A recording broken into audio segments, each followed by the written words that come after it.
¿Qué tal? Buenas tardes, este es un nuevo encuentro Psicologiando. El programa de hoy nos invita a que podamos pensarnos a nosotros mismos desde el lugar donde muchas veces no queremos o no podemos o no sabemos cómo cambiar. Y vean ustedes, la presentación justamente nos invita a tres lugares distintos: crisis, cambios y resistencias. Vamos a ver de qué manera se relacionan justamente ambos. De qué manera, cuando hablamos de crisis, estamos hablando también de que el cambio no se puede evitar, que la crisis de por sí, muchas veces que la vivimos de una manera penosa, porque obviamente las crisis son situaciones que nos ponen enfrente a una realidad que muchas veces no queremos cambiar, porque de última instancia, si llegamos a una crisis, es porque hay cambios que no hicimos antes. La crisis de última instancia nos empuja a una decisión, a una acción, nos empuja a una necesidad de decir: lo que hasta ahora hice no me sirve, algo distinto voy a tener que hacer.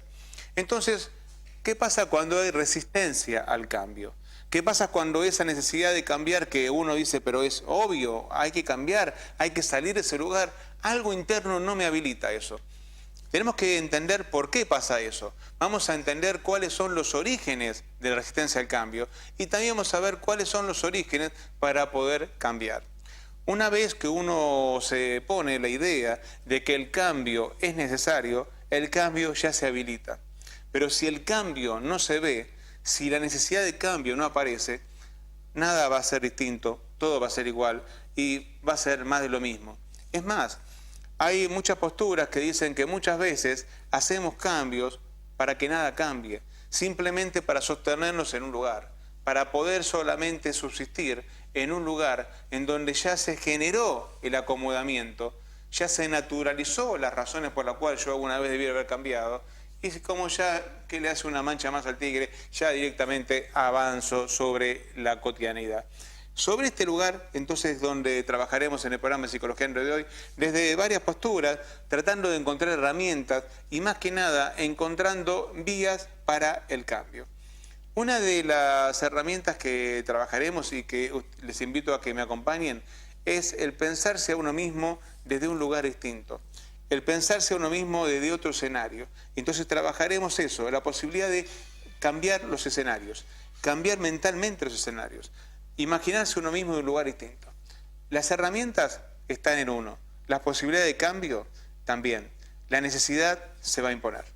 Así que esto va a ser justamente lo que trabajaremos en este programa, que luego de una muy breve pausa ya estamos iniciando y ya estamos directamente trabajando las herramientas que hacen justamente a superar la resistencia al cambio y decir cambio, crisis y resistencia.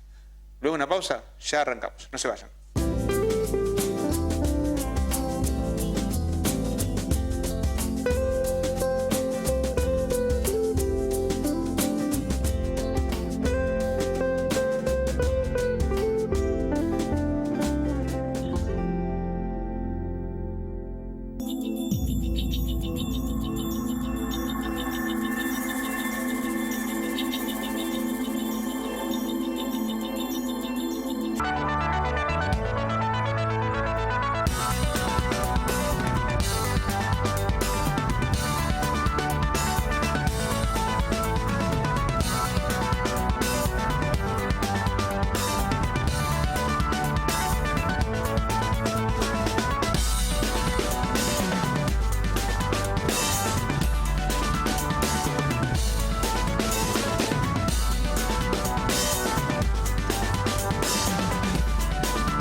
¿Qué tal, amigos? Seguimos en Psicologiando y, por tal lo dicho, vamos a arrancar de pleno para este informe que hemos trabajado de crisis, cambios y resistencia.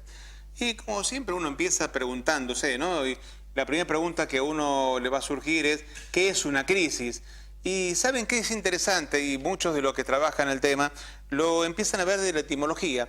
Y bien, ustedes, acompáñenme justamente para leer lo que dice justamente la etimología de la palabra, que desde el griego, vean ustedes las distintas acepciones que tienen, tanto de lo que es la parte del sustantivo como la parte del verbo. En la parte sustantivo habla de separación, distinción, elección, discernimiento, disputa, decisión, juicio, resolución, sentencia, pero a la vez tiene la parte de verbo, que es separar, distinguir, escoger, preferir, decidir, juzgar, acusar, explicar, interpretar, resolver. Ven ustedes que crisis entonces significa tantas cosas y es tan brava una crisis que a uno lo pone en un lugar donde no solamente tiene que vivir frente a algo que se corta, algo que se rompe, sino analizar eso, porque de alguna manera esto de distinguir, escoger, preferir, decidir, es el análisis. Entonces, cuando uno vive una crisis, no solamente está viviendo la situación que implica algo se rompió y hay que arreglarlo, sino analizar lo roto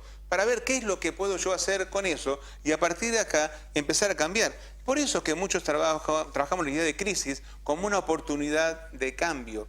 Pero ven ustedes que una etimología también muy linda y muy importante y que también suma es la que viene de japonés, que miren ustedes de qué manera está trabajado.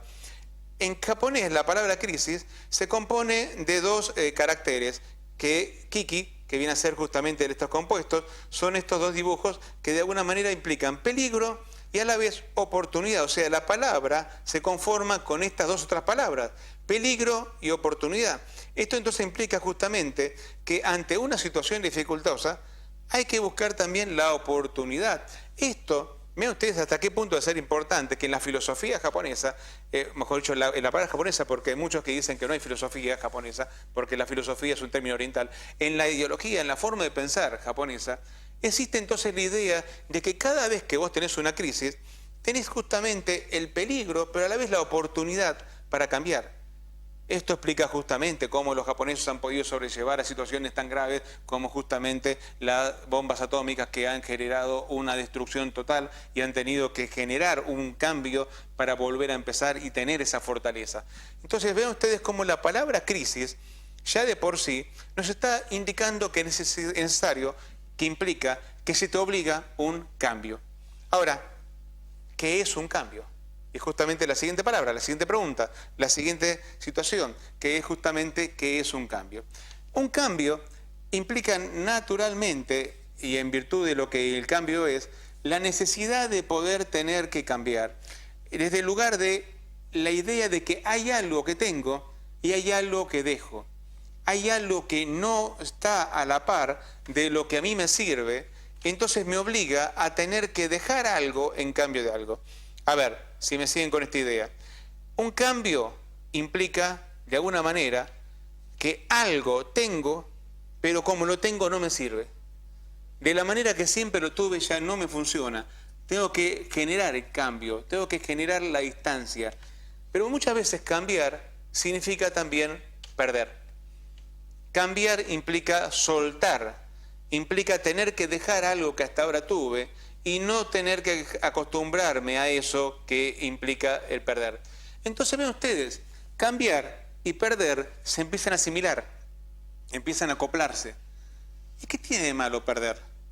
Bueno, y ahí justamente es un tema que tenemos que meternos para entender esto. En otros programas lo hemos trabajado, pero me parece interesante recorrerlo, que el perder nos relaciona a nosotros angustia. Y se relaciona justamente con nuestra primer pérdida. Cuando nacemos, en el momento que nacemos, en el momento del nacimiento, es nuestra primer pérdida. ¿Qué perdemos? Imagínense, el lugar de comodidad que teníamos, que justamente es algo que de por sí vamos a ver que se relaciona con la angustia. ¿Qué pasa en el nacimiento? El bebé está 9 meses en el vientre materno con la mejor comodidad del mundo, con el mayor confort, autoabastecido, con una relación que tiene justamente simbiótica con la madre que le permite a él vivir y subsistir desde un lugar donde la madre lo puede autoabastecer. Mientras que está en el vientre materno, está perfectamente cómodo, está en el lugar de mayor confort, está en el lugar donde no le falta nada, donde tiene todo. Es la zona de comodidad, de seguridad y placer que el bebé tiene. Ahora, ¿qué pasa cuando nace? Se va todo el diablo, se pierde esta zona de seguridad, se genera en él justamente un momento de dolor, pero dolor físico, porque cuando cambia la situación que él tiene, él empieza a ¿qué sentir? A ver, imagínense lo siguiente, a ver, acompáñenme en esto.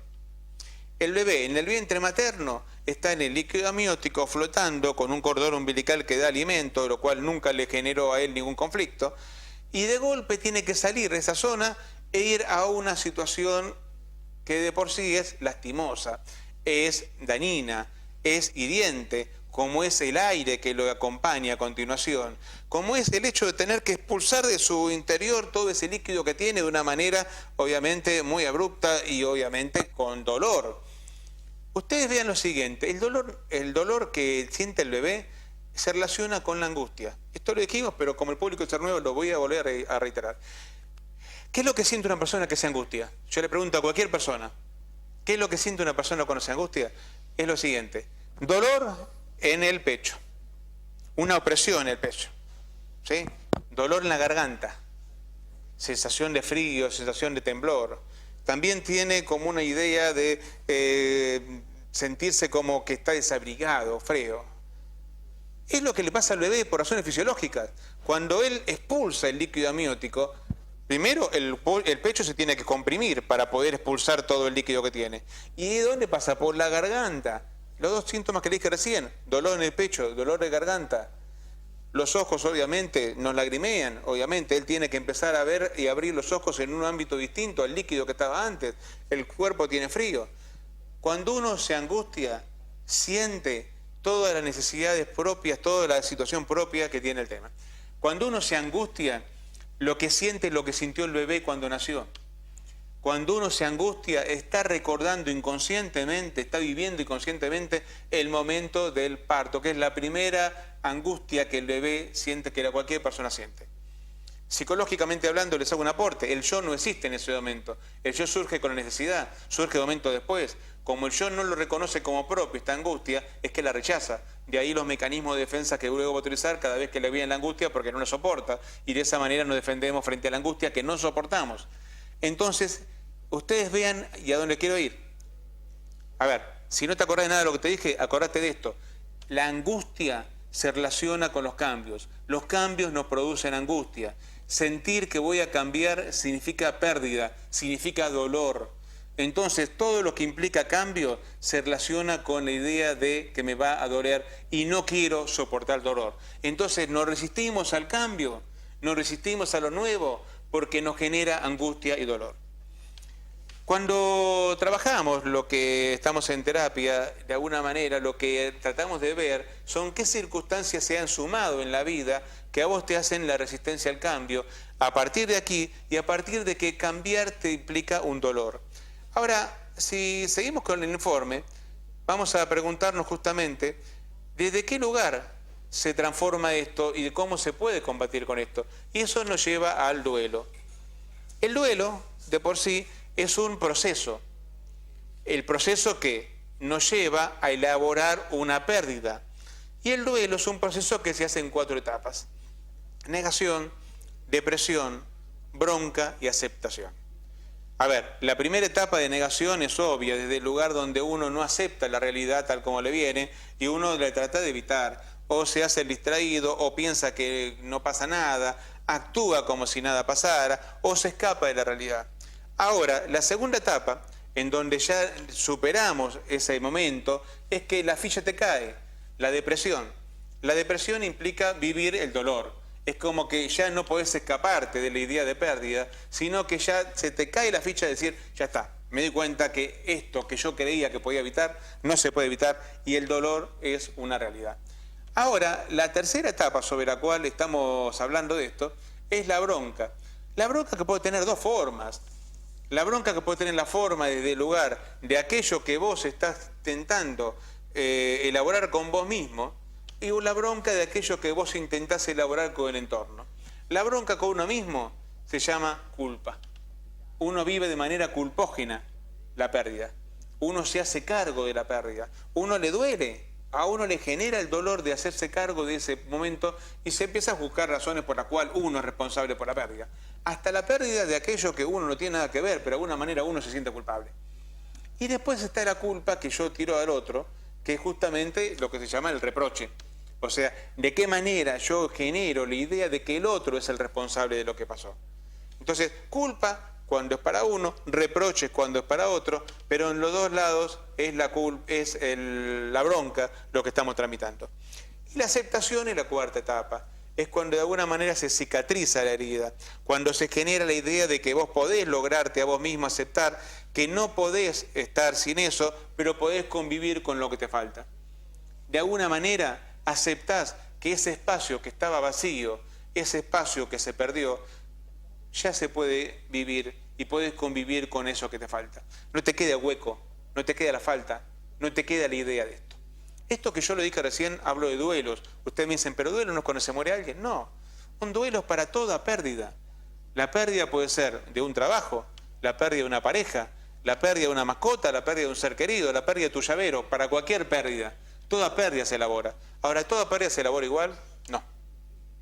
Vamos a una pausa y seguimos trabajando y te cuento de qué manera se pueden trabajar las pérdidas, de qué manera se pueden trabajar los duelos y cómo esto te sirve para superar justamente la resistencia al cambio. Ya volvemos.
Viva tranquilo, su familia y sus bienes merecen ser protegidos, por eso le ofrecemos por un pequeño abono mensual contar con lo más moderno y eficiente en sistema de seguridad, con respuesta inmediata las 24 horas. Más de 30 años de experiencia avalan la calidad y seriedad de nuestro servicio. Confíenos su seguridad. Alarmas y OnRide, Colectora Gaona 2186 Moreno y Avenida Presidente Perón 25491 Merlo.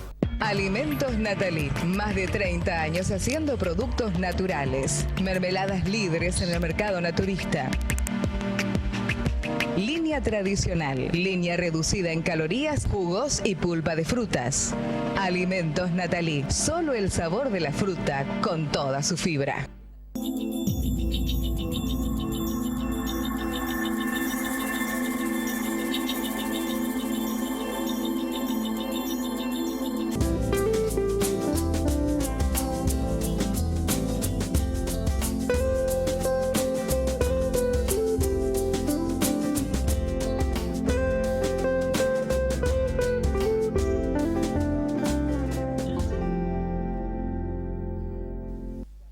Muy bien, seguimos psicologiando y tal lo dicho, seguimos trabajando justamente en nuestros informes relativos al cambio.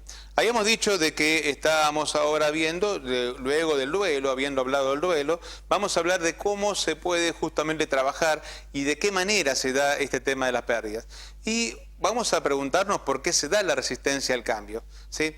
Y vamos a ver que existen dos factores, ¿sí? Le voy a pedir que me acompañen a la pizarra para hablar justamente que la resistencia, vamos a encontrar que existen dos factores predominantes de la resistencia al cambio. Uno es la comodidad. Y el otro es el miedo. Son los dos factores más importantes que hacen justamente al tema. La idea es la comodidad y el miedo, ¿sí? La comodidad se refiere básicamente al hecho de qué lugar ocupa uno en cuanto a que se acostumbró y naturalizó. Cuando uno se acostumbra mucho a algo, ya eso se transforma en su lugar en el mundo y ya simplemente por costumbres de época, costumbres de personas, por costumbres hasta de acostumbramiento propio desde el lugar, desde lo que yo ya conozco, de aquello que a mí me resulta conocido y por conocido yo ya lo tengo como comprado. ¿Vieron cuando alguien ya habitúa a algo, termina diciendo es lo mejor que yo sé hacer? Porque siempre lo hice así, y de esa manera la comodidad está en el hecho de aquello que yo ya adquirí como comportamiento y conducta. Bueno, así está la comodidad. Y después el otro punto que habíamos hablado es el miedo. El miedo también se relaciona en función a aquello que yo tengo que enfrentar. Así que, ¿desde qué lugar está? A ver, comodidad y miedo son dos puntos justamente que vienen de la mano de aquello que yo ya tengo adquirido y que no quiero perder, ¿sí? A ver, me estás acompañando, Fede, con las infografías. Comodidad en primer punto, y ahí lo tenemos a esta persona que dice viva el cambio, y está justamente ahí atado a algo, como un rey, pero con una cadena. Obviamente su intención de cambio está muy limitada, ¿no? Y lo otro que habíamos visto son los miedos, ¿sí? ¿Desde qué lugar están los miedos? Y aquí justamente yo les voy a presentar a ustedes dos ejemplos que yo creo que se relacionan bastante como para asociar la idea de esto, que es mi mejor lapicera y la piedra en el zapato. A ver, primer punto, mi mejor lapicera. Supongamos que yo tengo una lapicera. Esta es la mejor lapicera que tuve toda mi vida. Es la lapicera con la cual yo me acostumbré a escribir, hice las mejores notas. Es una lapicera que hasta le tengo mucha simpatía porque me la regalaron y de una manera muy simpática yo la quiero tener siempre porque es la lapicera que yo no quiero tener, ¿sí? Ahora, esta lapicera en este caso es un fibrón, pero no importa, ustedes me pueden seguir igual con el ejemplo. Llega un punto donde no escribe más, donde yo por más que quiera la quiero hacer escribir y ya no funciona, como que ya no me anda más. Ahora yo la quiero seguir sosteniendo, quiero seguir funcionando, quiero que esta me siga. Ahora llega un punto donde yo digo, a ver, quiero que siga andando pero no anda. Es imposible escribir. Si ustedes imaginan una lapicera, uno lo que escribe son surcos, porque la tinta ya no funciona. Entonces, ¿qué es lo que hago justamente? Digo, bueno, está bien, me resigno. Esta lapicera no la quiero abandonar, pero me agarro otra lapicera. Y me quedo con dos lapiceras, una al lado de la otra. Y empiezo a usar las dos lapiceras. ¿Me siguen con la idea? Tengo dos lapiceras en la mano. Quiero escribir con las dos lapiceras sin soltar la lapicera anterior. Meto una lapicera más en mi mano. ¿Qué va a pasar con la letra? ¿Qué va a pasar con mi comodidad? ¿Qué voy a decir a mí mismo? Yo no me siento cómodo, no estoy escribiendo bien. No solté nunca la lapicera anterior, estoy escribiendo con dos lapiceras. La lapicera que no quiero soltar, le sumé la lapicera nueva que debiera andar bien, pero obviamente no anda bien porque tengo la lapicera vieja.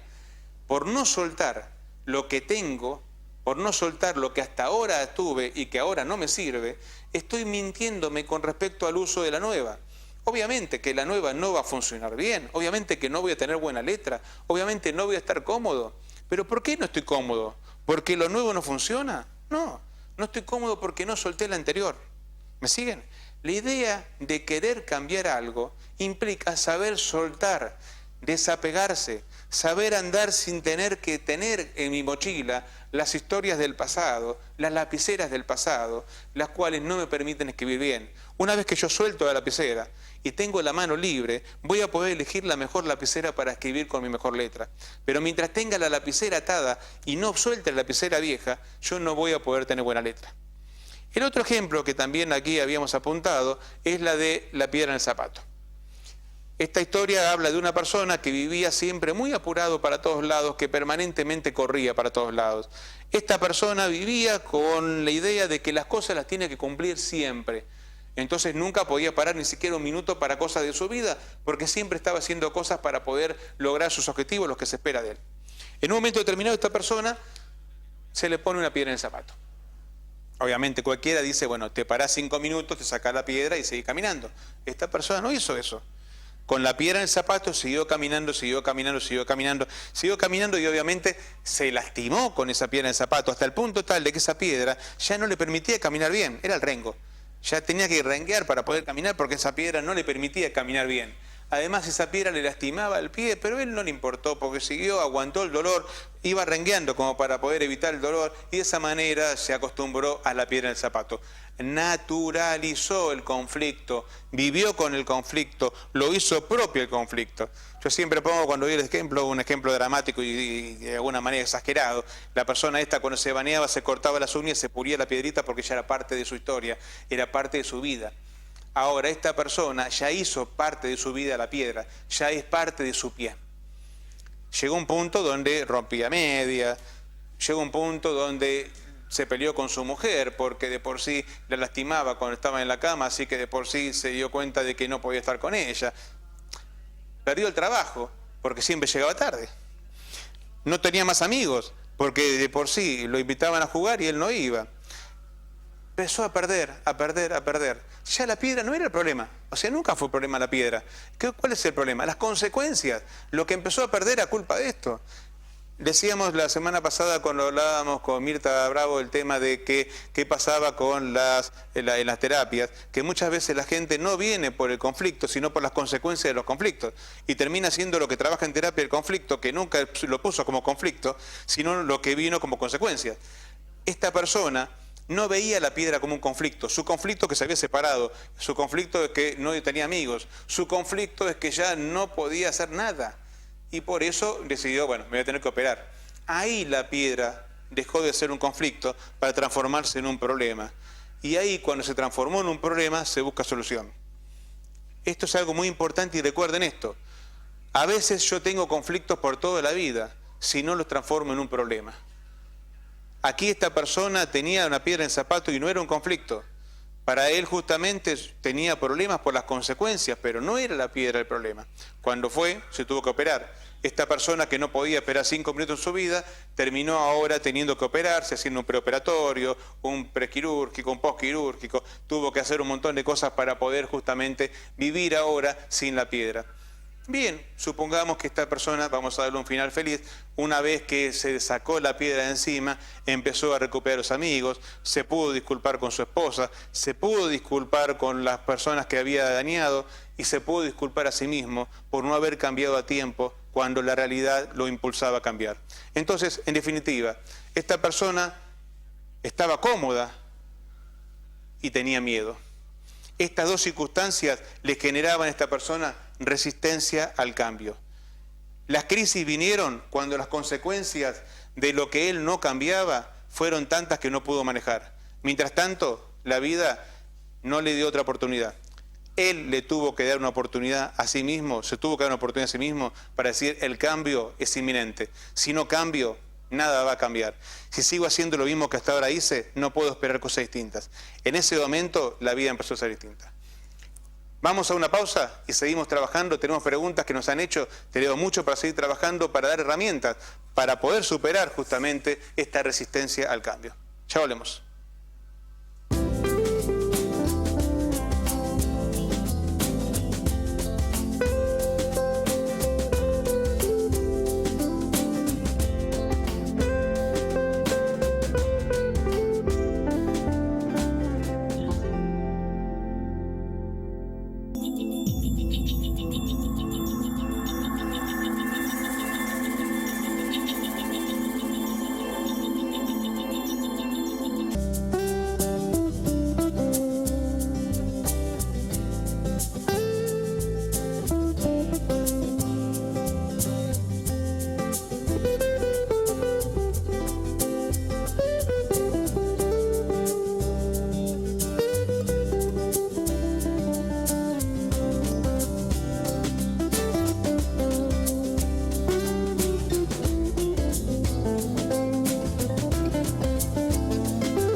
Muy bien, seguimos en Psicologiando y bueno, vamos a trabajar las... ahí va, me quedo acá, acá estamos. Vamos a trabajar justamente ahora una propuesta de frases que uno suele escuchar en terapia o tal vez en la vida cotidiana, tal vez en la familia. Uno escucha frases como estas, que son frases de personas que le cuesta cambiar. A ver si la podemos identificar. Vamos a verlas una por una. Frases típicas para no cambiar. La primera es, ¿para qué dejar lo que tengo si así estoy bien? A ver, esta frase la escuchamos por lo general en personas que sienten que lo que ya acostumbraron, lo que ya vivieron durante mucho tiempo, hacen a un camino que de por sí están acostumbrados a caminar.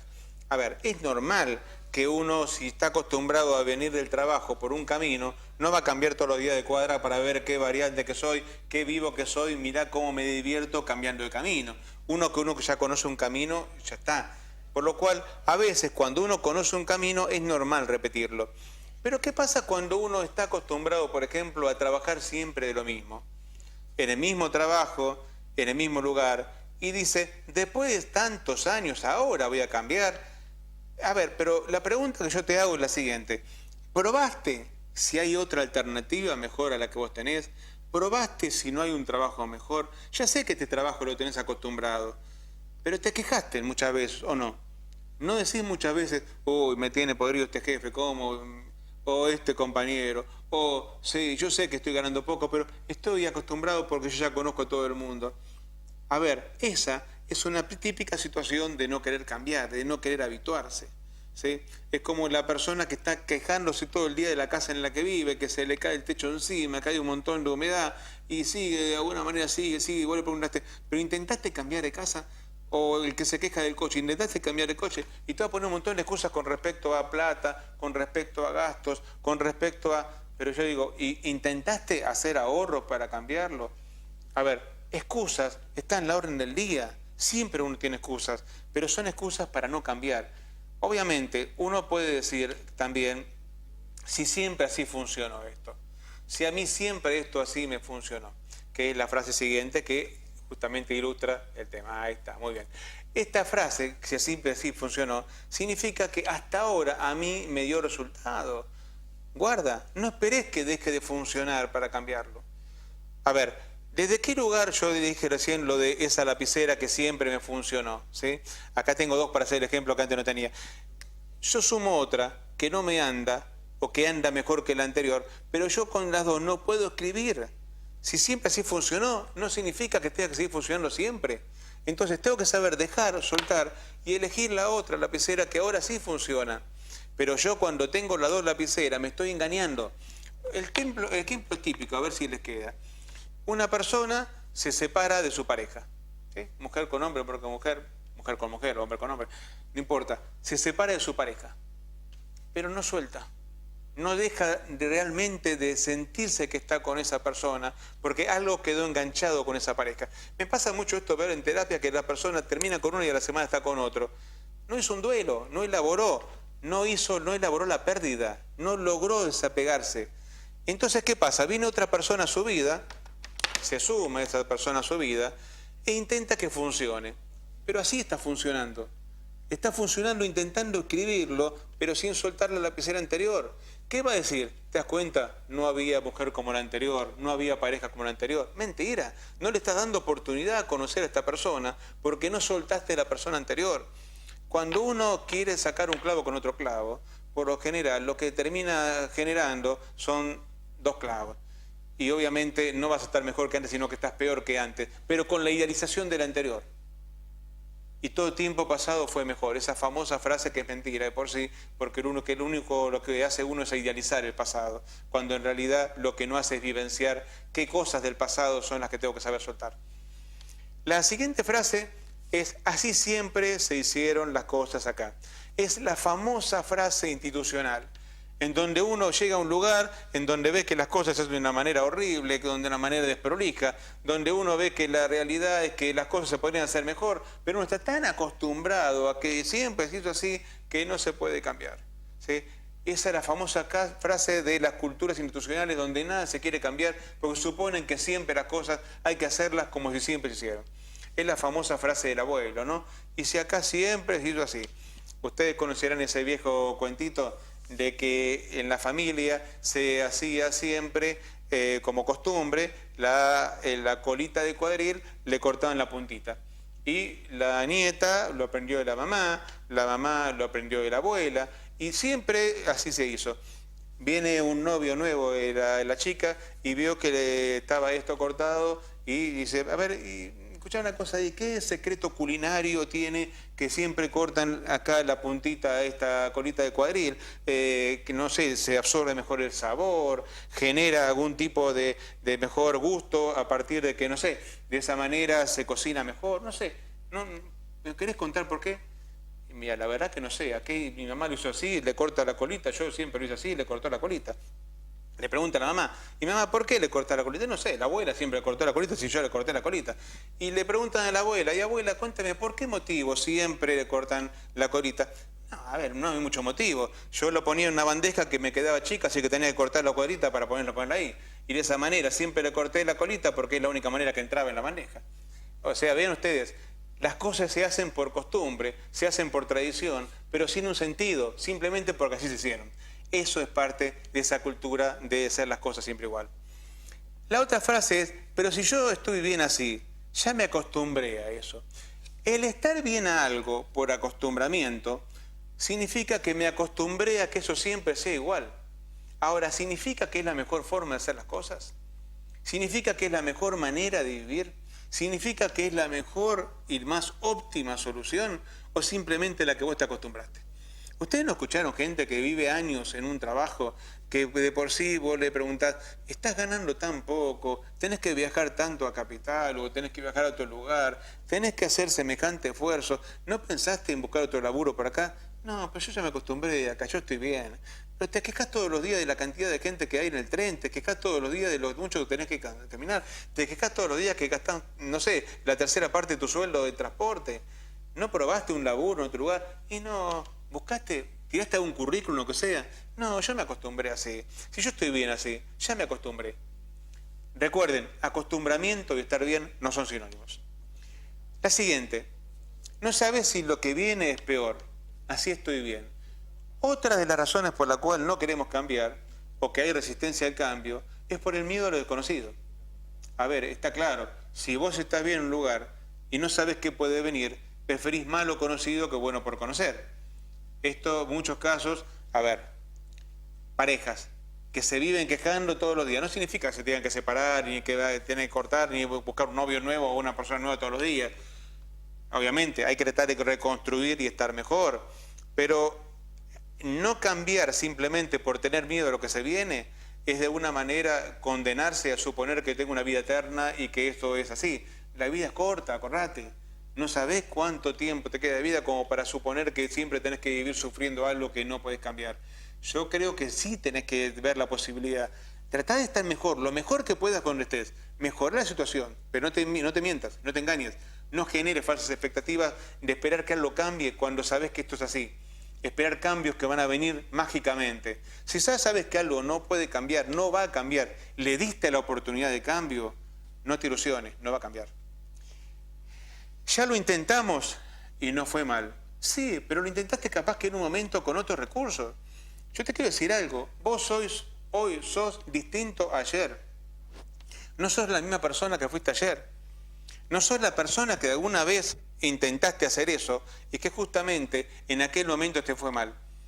Y para eso yo tengo un cuento que lo voy a dejar para el final, que muchos lo conocerán, el que no lo conocerá le servirá, que es por qué se crea una realidad que alguna vez nos fue mal y hoy en día podemos cambiarla. Yo los invito, vamos a ir a la hora a las preguntas y luego al final les cuento un cuento que se relaciona con eso, de saber que a veces las cosas pueden cambiar, que alguna vez lo intentaste y te fue mal, no es excusa para que hoy no lo intentes. Vamos a una pausa, luego la misma, seguimos trabajando, tenemos la pregunta de la gente y luego el cuento final. No se vayan.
Viva tranquilo. Su familia y sus bienes merecen ser protegidos. Por eso, le ofrecemos por un pequeño abono mensual contar con lo más moderno y eficiente en sistema de seguridad, con respuesta inmediata las 24 horas. Más de 30 años de experiencia avalan la calidad y seriedad de nuestro servicio. Confíenos su seguridad. Alarmas Ray, Colectora Gaona 2186, Moreno y Avenida Presidente Perón 25491, Merlo. Alimentos Natalí, más de 30 años haciendo productos naturales. Mermeladas líderes en el mercado naturista.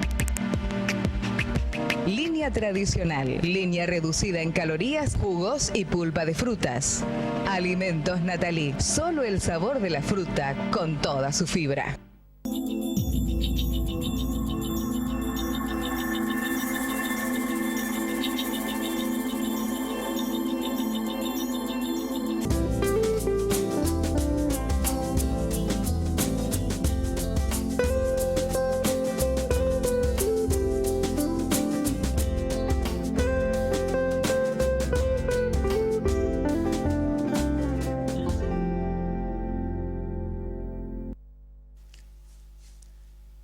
Muy bien, último bloque de Psicologiando y ya lo prometido, vamos a ir a las preguntas que nos han hecho llegar a las siguientes vías de comunicación.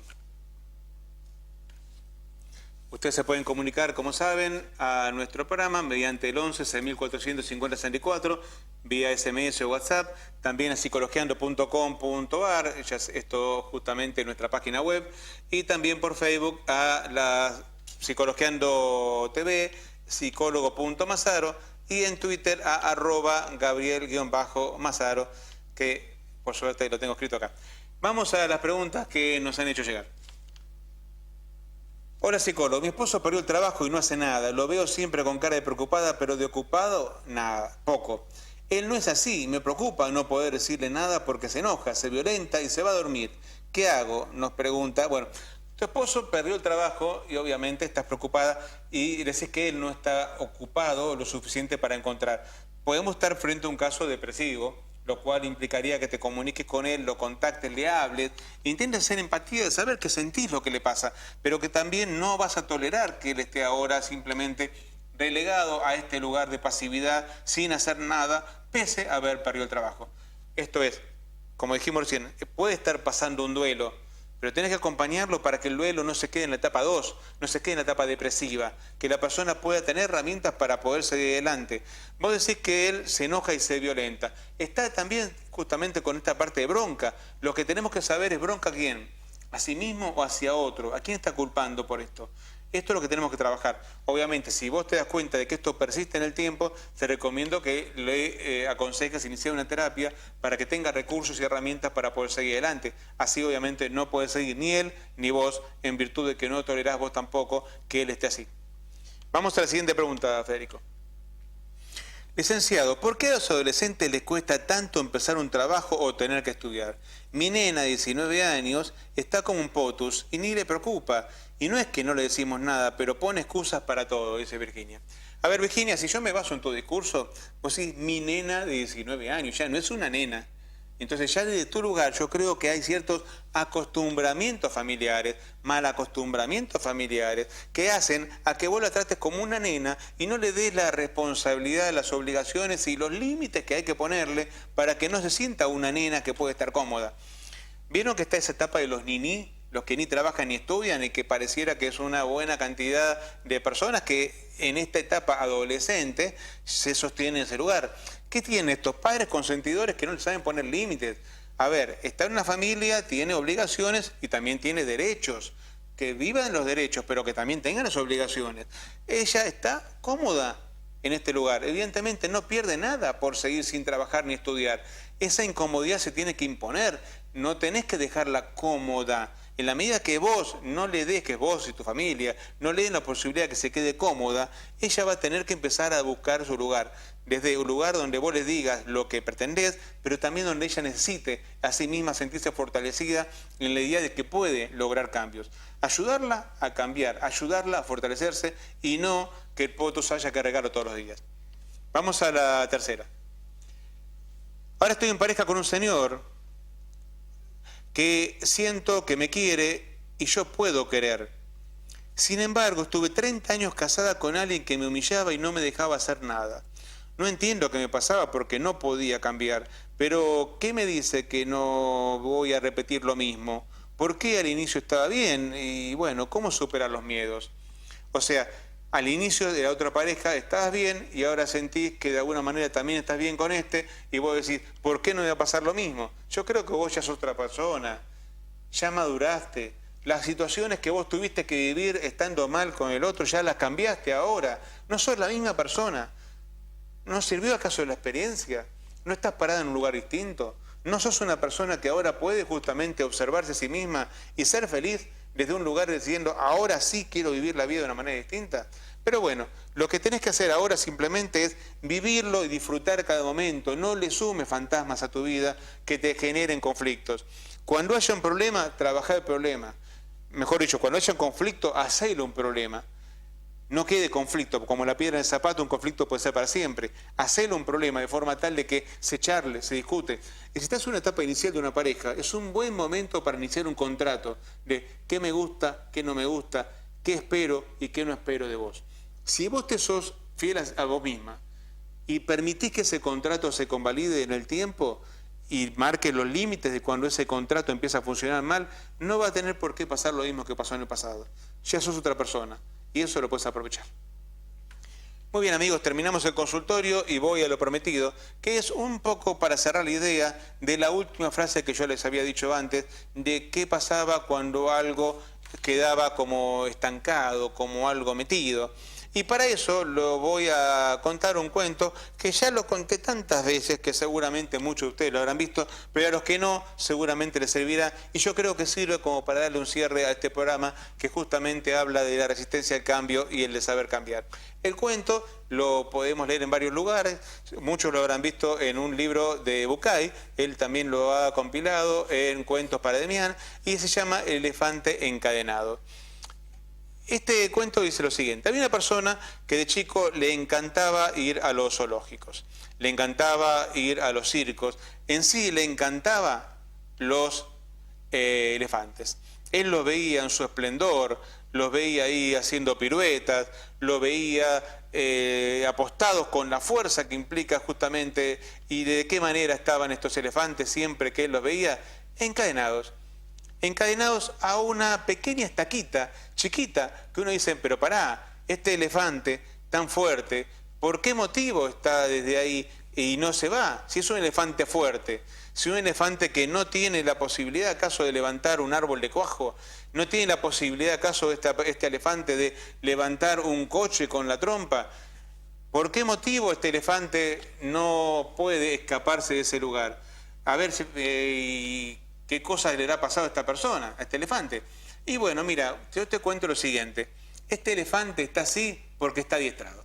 Obviamente no le cabía para nada a ninguna persona la idea de que el adiestramiento solamente sirviera. No le cabía a este chico, por lo menos cuando era chiquito, la idea de que esta sola estaquita, este elefante, lo hiciera estar atascado de este lugar.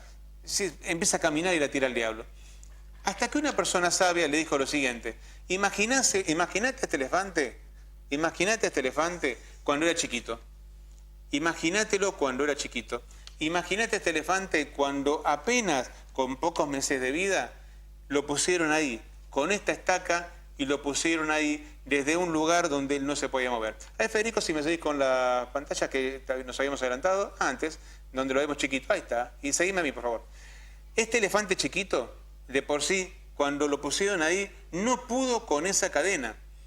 Imagínate que este elefantito se peleaba a sí mismo, consigo mismo y con la cadena, estando todo día y toda noche peleándose a sí mismo con esta cadena. Imagínate que este elefante estaba totalmente lastimado después de un día de haber peleado con esta cadena y llega un punto donde este elefante, ya luego de tantas peleas, de tantas vueltas, se lastimó tanto que un fatídico día dijo, no puedo. Ese día, ese elefante se puso en sí mismo y sobre su memoria el cartel de no puedo. Ese cartel de no puedo lo puso el elefante hasta el día de hoy. Ahora, seguime en esta historia, síganme ustedes en esta historia. ¿Por qué ese elefante se puso el cartel de no puedo? Porque algo que cuando él tenía pocos recursos, cuando estaba limitado en sus fuerzas, demostró a sí mismo que no podía. ¿Qué le pasó a este elefante? Se puso el cartel y nunca más lo intentó. Nunca más se puso a prueba con aquella limitación que en aquel momento lo dejó marcado. Pero ahora la vida le dio más fuerza, le dio más recursos, y él ahora si quisiera escaparse podría. Él ahora si quisiera escaparse podría liberarse de ese lugar.